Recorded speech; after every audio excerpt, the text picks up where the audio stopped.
отличное место, чтобы посидеть, обсудить дела, попробовать фирменный салат, фьюжн или коктейль и снять нашу передачу.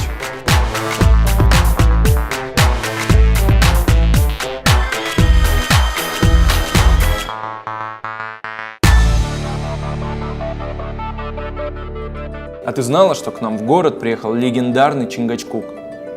Подробнее о визите Гойко Митича вы можете узнать в нашем репортаже. Знаменитый Чингачгук спустя 44 года вновь приехал на Кавказ. В этот раз знаменитый югославский киноактер, режиссер и каскадер Гойко Митич посетил Владикавказ. На осетинскую землю он попал благодаря своему другу, каскадеру Эльбрусу Уртаеву.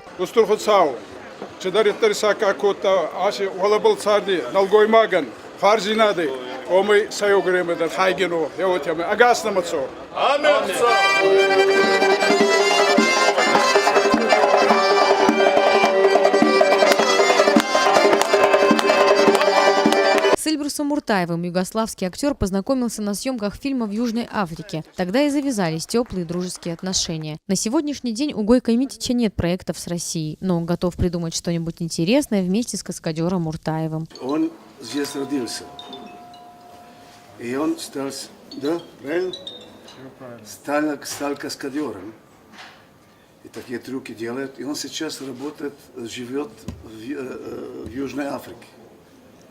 Правильно сказал? Правильно, и мы там познакомились. У меня была такая картина, мы снимались в прошлом году в Южной Африке.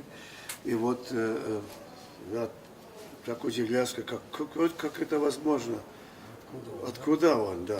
После короткой беседы с журналистами актер посетил город ангелов. Несколько дней Гойко Митич будет общаться с поклонниками и познакомиться с достопримечательностями Северной Осетии. Всю неделю во Владикавказе проходят мероприятия, посвященные дню рождения Кустали Ивановича Хитагурова. В здании Союза художников также открылась выставка, посвященная его юбилею. На ней представлены работы не только именитых художников, но и молодых мастеров. Выставка продлится в течение 3 недель, поэтому мы с тобой, Артем, еще не раз успеем там побывать. В пятницу в арт-клубе Infinity будет выступление группы Illinois. Ну а в субботу Ясниэль Навара будет радовать вас своим вокалом. Ну а в Русском театре аж целых 3 дня будет проходить спектакль «Творческая лаборатория» Лаевского 17, 18 и 19 октября. Я знаю, что ты очень любишь Антонио Бандераса, и у меня для тебя хорошая новость. На этой неделе во всех кинотеатрах будет премьера фильма «Страховщик», с ним в главной роли.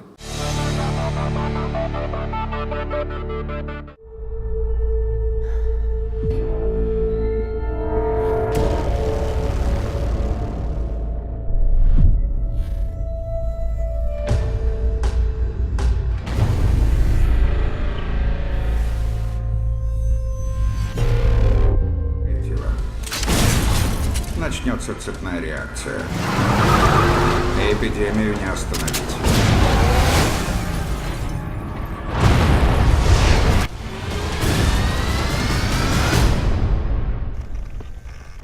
Я знаю людей. Они не остановятся, пока не убьют вас всех. Чтобы умереть, нам надо стать живыми.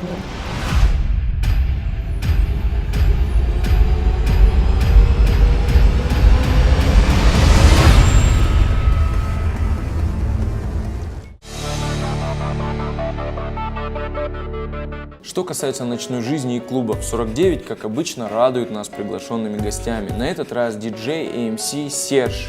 Он резидент легендарного коктейль-бара. Ты заметил, что в литературной гостиной всегда проходят интересные мероприятия?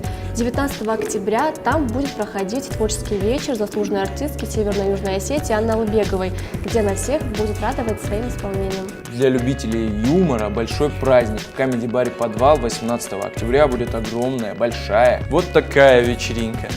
Ничего смешного. Дуэт из Comedy Battle Лена Кука и стендапер Андрюша. Будет очень весело. Ну а если вам не с кем обсудить современное искусство, то вы можете прийти в пятницу в IQ кафе на встречу со Стасом Хариным.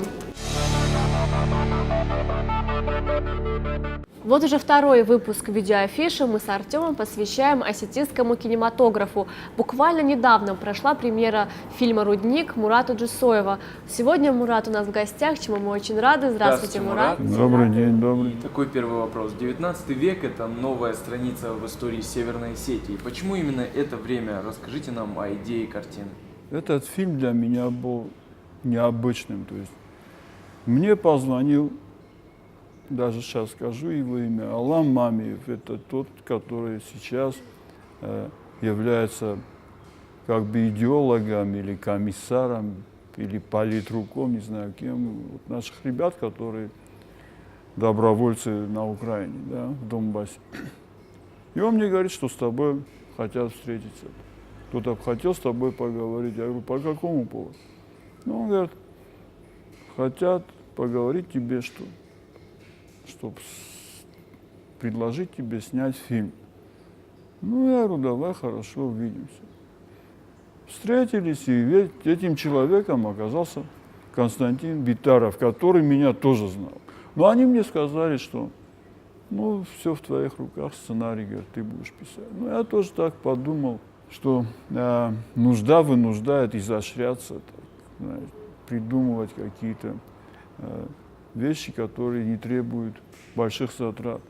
Но если вы заметили, в фильме у нас все основное действие происходит где-то не в селе, а где-то за пределами населенных пунктов. Но даже те действия, которые происходят, я заранее знал, что Кунацкую будем снимать в Доме музея в Наре.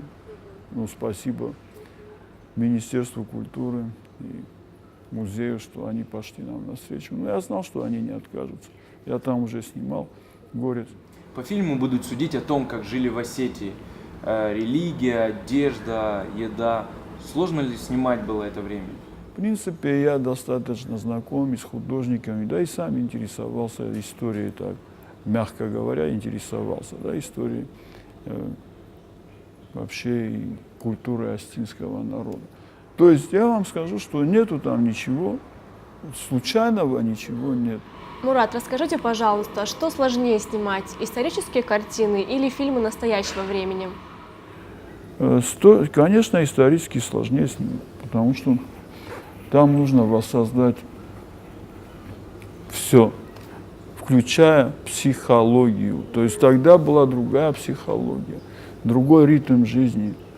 И сейчас тяжело воспринимать, вот, тем более мы привыкли сейчас, наш зритель, особенно молодежь, привыкла к американским экшен. То есть это тоже не случайно. И где там, вот, ничего просто наблюдать, думать не надо. У нас мало делается картин и вообще каких-то знаковых культурных проектов. Да? С кем бы из когда-либо живших людей вы бы хотели встретиться? Со всеми, кого я знаю по литературе, по истории, по слухам. Что бы вы не спросили? Как там? Спасибо большое. Спасибо. Спасибо вам. Спасибо.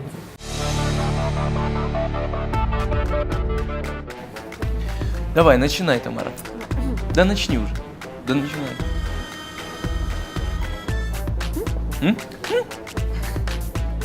Ауч. Ауф. Какой я... Ауф. Все нормально, мы переживем этот момент.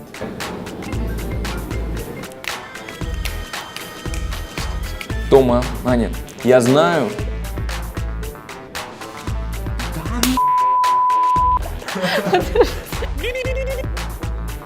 Артем, всю неделю во Владикавказе. Без Артема.